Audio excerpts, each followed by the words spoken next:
Here with reaction, House Oversight Committee Chairman James Comer, House Judiciary Committee Chairman Jim Jordan, and House Ways and Means Committee Chairman Jason Smith. Good to see you all. All right, how would you characterize, James Comer, the appearance by Jim Biden today? Did you get answers that you were looking for? Well, we got him on the record for a lot of things. It was just striking, some of the answers to some of the questions. For example, he didn't realize that CEFC was affiliated with the Chinese government, even though every big company in China is affiliated with the Chinese government. We realized that even though he and Hunter Biden took in millions and millions of dollars from this Chinese Communist Party-backed entity called CEFC, he never provided any meaningful services back to CEFC. We learned that while Joe Biden was vice president, there was another diamond that was gifted to Hunter Biden. So he actually got two diamonds from the Chinese, one while Joe Biden was vice president and one immediately after Joe Biden was vice president. So there were a lot of questions that we had. Jim Biden gave us a lot of answers. And now it's a matter of our next deposition with Hunter Biden. We're going to try to figure out if in fact Jim Biden was telling the truth. Let's get your take, Jim Jordan. You were there today.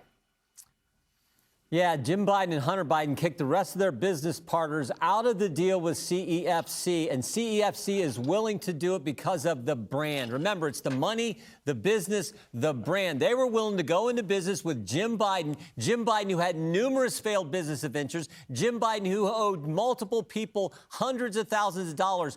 They're willing to go into business just with Hunter, just with Jim, because of the power of the brand, the influence with Joe Biden that would entail. The Chinese energy company does that. And Sean, you're exactly right. Through it all, there are four fundamental facts that will never change. Hunter Biden gets put on the board of Burisma. Hunter Biden gets paid a bunch of money to do that. Second, he's not qualified to be on the board. He said so himself. Third, he asked for help from this prosecutor who was applying the pressure to Burisma. And fourth, Joe Biden goes over there and conditions the release of $1 billion American tax dollars on the firing of the prosecutor who was applying the pressure to the company Hunter Biden sat on the board of and made $1 million a year. That is an official action by a public official to benefit his family. And then, of course, there's the cover-up that happens at the Department of Justice that two brave whistleblowers came to Jason Smith and told us about. That is the bulk of this story, and that is what we got to make sure the American people understand. Jason Smith, let's get your take on the questioning of Jim Biden today.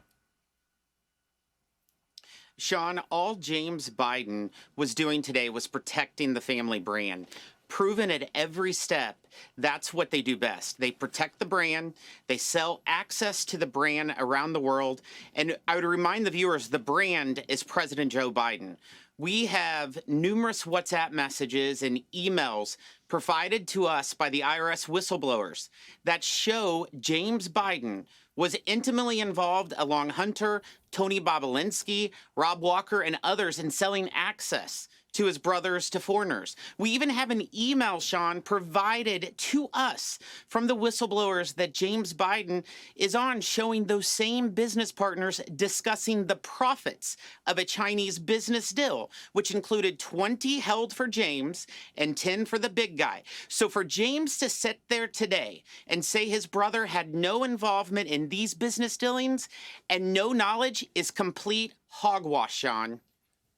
Let me ask you, James Comer, he went into the LLCs in his opening statement in great specificity. You've had an opportunity. You're very familiar with these LLCs. You were the first to point them out right here on this program. Were these LLCs used for any other legitimate business? Like, for example, I have an LLC. An LLC, for example, I put money in, I invest money in the hope that maybe I might get a return on the other side of it, but real money, real business activity. What were these LLCs used for? Do you see any real business activity? What services did they provide? And what did I'm dying to know what the grandchildren, what services did they provide to get paid by these entities? Well, we asked Jim Biden what exactly his various LLCs did, and he said they were consulting. He was a consultant. What were you consulting? Well, he was consulting with American political leaders like Gavin Newsom, and he even mentioned Rick Scott, which we never could understand what he was consulting with Rick Scott. But 99% of the people that he was consulting with were Democrat political leaders around the country, and he was introducing the owners of CEFC to the American political establishment of the Democrat Party. Now, that's called lobbying. That's what a lobbyist does. And when you're doing that for a foreign entity, that's called a foreign agent. Jim Biden's never in his life been a registered lobbyist, much less registered as a foreign agent. But that's what it appears his businesses did. Now, what he tried to say about all the millions he took from this Chinese Communist Party backed CEFC was he and Hunter scouted out and looked for investments for the Chinese government, which, number one, we shouldn't have anyone affiliated with the President of the United States trying to help China get their foot in the door in our American economy. But that's what they were doing. But then we asked the question, okay, which investments did you find for the Chinese Communist Party backed CEFC? And he said, well, we never could find any. So they were just getting paid from the Chinese government for the Biden brand. And that's what this whole scheme's about. It's an influence peddling scheme, and they were doing it with our adversaries around the world. I think the transcribed interview today with Jim Biden proved that. All right, let me ask you, Jason Smith, because a lot of this revolves around a lot of money. James Comer has identified over $20 million worth. There are a lot of people within the committee that have told me, and right here on this program, they believe the money might even go north of $50 million when all is said and done, when you find it all. But we got to start right at the big lie. The big lie was I never once spoke to my son or my brother or anybody for that matter about their foreign business dealings.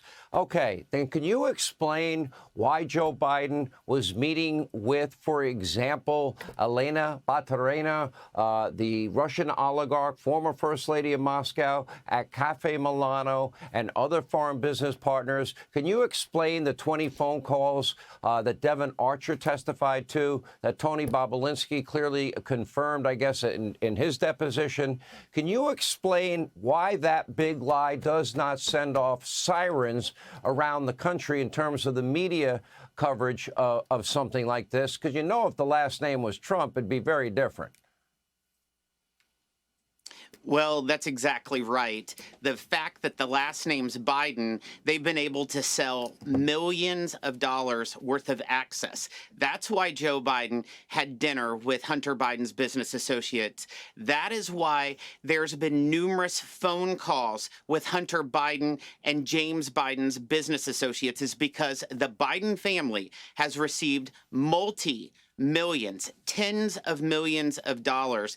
People should be completely outraged that they have a president of the United States, based on the facts that we have, Sean, that will probably go down as the most corrupt and compromised president in America's history. Let me ask you, James Comer, because the two big, I think, more flagrant examples both have to do in the energy sector, one with Ukraine and Burisma, the other with CEFC and with China.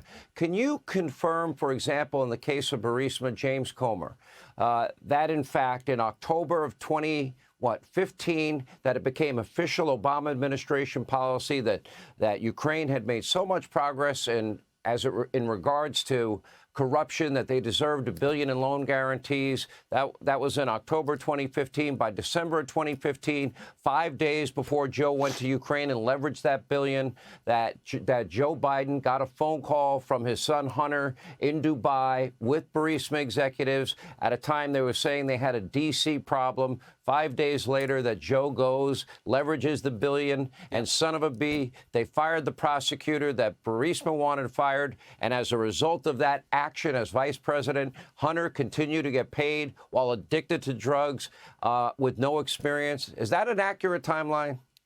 100%. Yeah, it is, Sean. That we know that was their policy, because that was the policy of the John Kerry State Department.